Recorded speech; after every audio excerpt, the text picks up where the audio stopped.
Hello everyone, my name is The Fox. This is the LDK handheld, which just came out about a month ago. This particular handheld is interesting in that it's seemingly supporting the open source handheld community, largely based around the Dingunity forums. And if you know anything about the old Dingu handheld, this is kind of the successor to that, or a string of successors to that, along the spirit of it. Maybe not a direct successor, but definitely spiritual, in that it also runs the OpenDingX operating system. So one thing that we're going to do with this unboxing is I've only used this for about a day, and thankfully I've used the RS-97 before, and this device uses the same type of chipset. But very quickly, when I talk about my unboxings, 64-bit OS, that is, I don't think that's true. This is a 32-bit MIPS CPU, so I'm not too sure. I'm relatively certain that this is not true. I could be wrong, but I'm going to say that I don't think that's the case, which is fine. We don't need a 64-bit OS for this thing, especially when you only have 128 megs of RAM. These are your basic settings. You can pause there if you want to see it. It comes in yellow, clear, and black. I have the clear model. This is what's included in the box. And here we'll take a look underneath. So nice box, nice casing. You have your 3.5 millimeter 4-pole that breaks out to RCA so that you can do TV out, which is always nice.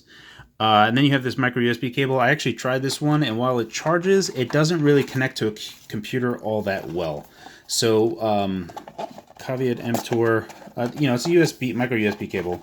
Everyone should have hundreds of those, so, well, a few, not hundreds. So this particular device, it does run OpenDingX, which is probably the most interesting thing about it. And that is very similar to the Cool Baby RS-97, which is technically just the retro game series. Cool Baby is just a company that rebrands those types of devices. And we can see size dimension-wise, we're about as thick as the RS-97 is, but we are considerably less, almost half the width, and not that much taller, maybe a quarter bit taller. Overall, cubic volume-wise, we're definitely less. So there are some nice considerations that they've made in terms of fitting in this design style. One thing worth pointing out is, especially for those people that have visited the Dinguity forums before, you may recognize the name Stuart.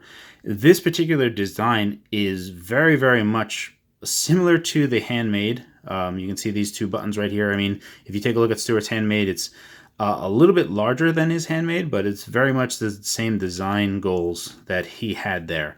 So without further ado, let's kind of take a look at what are some of the benefits of this design out of the box. One thing that's worth noting is you can see that this plastic covering is already there. On the RS-97, you actually should go ahead and buy a screen protector. This is a Deerkin camera viewfinder protector. Otherwise, you can take a look. This is the RS-97 Pro Plus. This one has the analog stick and is, for all intents and purposes, similar, just has a way giant battery. But you can see right here that the LCD is exposed, so that makes a lot of people uncomfortable. I do have some things that I want to say. You can actually, I haven't had it for that long, and I managed by pressing this one a little bit too hard. It slipped out of my hand, fell about a foot, and now I got a nice big scratch on that screen right there. So I would very much recommend that if you're going to get this, 100% please get a screen protector on this. And I'm already kind of, anytime I see light bounce into that scratch, it kind of kills me inside. I've only had this for a day. So one thing I would say is get a screen protector for this. Outside of that, buttons feel really good. There are a lot of nice design decisions. With the RS-97, there is only a power button, and it's not a switch. So if a game ever freezes, which happens from time to time, you can very easily just switch it on and off and go back and forth. The menu button is makes a lot more sense. This, the buttons and how they're designed. You have micro USB instead of mini USB, and then you have this 3.5 millimeter jack. The placement of everything just seems far nicer, better speaker, same standard battery. So overall, it's an improvement in a smaller package in terms of cubic space. Additionally, you can also still play in portrait style. You'll just be playing like this. So that's that. You can see that it was OpenDingX, and we're going to kind of look at Gmenu NX, which is made by Pink Flood. I believe this is running Gmenu NX. It might be Gmenu. Can I settings? No, there's Gmenu 2X. So Gmenu NX would be for the retro firmware. So I guess this OpenDingX firmware is not made by the people. Well, it's an offshoot of it. But it does support retro firmware, which is something that I'll be doing in the full review. Again, my quick impressions are not full reviews. So let's go ahead and take a look at Super Nintendo. So one thing that's good about G-Menu 2X is that you can actually go in and edit some pretty important things. So you can have a CPU clock that you set. Some emulators will not need full CPU clocks. You can actually manually lower that and get better battery life. In this particular instance, Super Nintendo will require every last ounce of frequency that you can get out of the chip. I am maxing out on 654 megahertz on this, which is pretty good, considering that the best I can do on my non-B variant is 624 megahertz, so it's a small bump there. Additionally, right here, the selector path, you're actually going to go straight to where you want to get to the ROMs, and we'll go straight to there, so you can see that it'll jump straight to this directory. So if I kind of back out, you can see that it goes straight into that directory without having to do that. So those are types of things I recommend to do. Additionally, with like G-Menu NX 2X, you can also do preview stuff, so you can actually show little images and stuff and then use other programs and stuff. It's actually really neat and cool and stuff that I do recommend that people try. But for all intents and purposes, let's go ahead and take a look at what we got. Now up here you can see on the top left, we're looking at our frame rate. So we're going to go ahead and press our little menu button. And we're going to go, not here, we're going to go to Save States, Load State, and we're going to load this. And this is going to demonstrate. Now, Mega Man X3 is one particular game that is difficult to run on portable emulators. So even for PSP, people will recognize that this game is difficult to run. And right now, the game is playable, and I shouldn't be looking through my viewfinder while I play this. I'm going to die.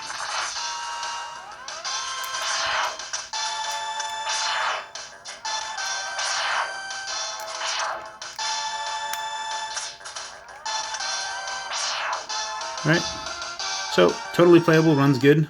We'll go here. We're going to go and try a harder game, which everyone should know is Super Mario World Yoshi's Island, Super Mario World 2. Now, very quickly, you can see the FPS tank in just the beginning scene. We're going to, like, now again, this is running at the fastest frequency that I can get this chip going. And you can see that that is just not acceptable. Even when we go into the game, it's pretty gnarly. This is one game that's just not going to be like worthwhile playing. Even people with PSPs know that this game can be difficult to emulate well. So this is more or less just to show you that we're going to have those shortcomings here as well. Although it does play games pretty well. Now the retro firmware has those IPK emulators, which may run better. Again, this is just quick impressions of what you should expect out of the box without having to flash any particular type of firmware. One test that I do like to do is Street Fighter, and we're going to kind of demo the buttons and how well they feel. I tend to think that this right-hand side is a little bit easier to use than the left-hand side, and we're going to kind of hopefully demonstrate that as best we can here.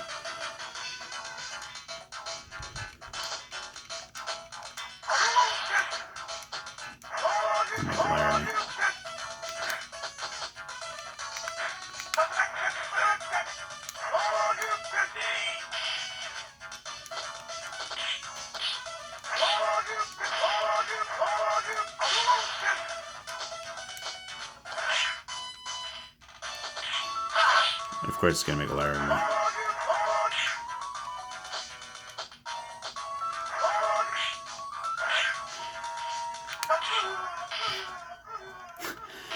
You can actually feel it. There's, it's hard to say. It's not that it's going to be, what's the word I want to say is, an extension, an immediate extension of what you want to happen.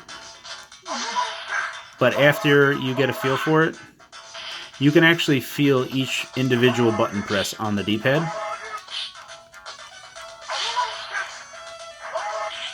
So you can feel the right down and then the corner, the diagonal. Once you get in that sweet spot, you can kind of totally feel it. Come on. And then quarter circles are actually quite simple. And full circle. So that's that. Let's go ahead and jump into here. So one thing that we can do is you can also take a look at the brightness. Or not, that's the suspend button here. We can do brightness here. Now, if we press brightness, you can see that it's kind of like all over the place on that graph. So one thing that I do recommend that you do is just bring up the brightness control and then just use the D-pad, because this is actually how it would run better. and then you can get the full brightness there. We take a look quickly at some viewing angles here. So you can see it's not that great on viewing angles, but head on it looks quite nice. So let's back out of here real quick. I'm going to go into Game Boy, and this is one thing that I should... Let's back out of here, internal ROMs, do Shantae. Let me just go ahead and jump straight into it. This is one impressive Game Boy Color game. Alrighty, here we have Shantae on Game Boy Color. Kind of see how, like for a Game Boy Color game, it's actually super impressive. Let me not look through my viewfinder.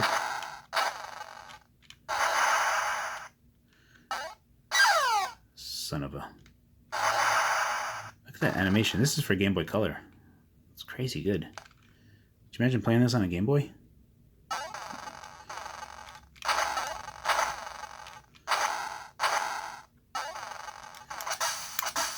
Alright, well, this game runs well, so Game Boy Color works.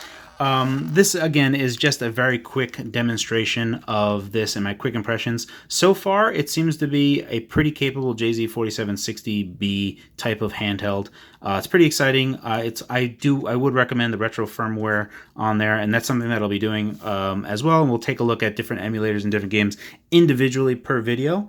One thing that I would like to do for everyone here, I purchased a lot of these a while ago, so for anyone that is looking for a Steam code for Axiom Verge, you will be able to see it right there. So whoever redeems that, please leave a comment below. As always, guys, thank you so much for your time, and thanks for watching. I'll have some more LDK stuff as time goes on. Additionally, I have some PAX East videos and stuff, but that's it.